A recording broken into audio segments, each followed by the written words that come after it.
ఇటీవల వచ్చిన వరదల్లో విజయనగరం, ఏఎస్ఆర్ కాకినాడ, ఏలూరు, పశ్చిమ గోదావరి, కృష్ణా,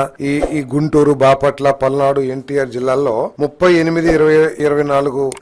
తదుపరి వరద ముంపుకు గురైన ప్రాంతాల రైతులకు రుణాలు రీషెడ్యూల్ చేయడానికి పర్మిషన్ ఇవ్వడం జరిగింది. 50,000 లోపు మంజూరు చేయబడిన రుణాలపై ఇండియన్ స్టాంప్ యాక్ట్ ప్రకారం ఏదైతే ఫీజు చెల్లించాలో ఆ ఫీజుకి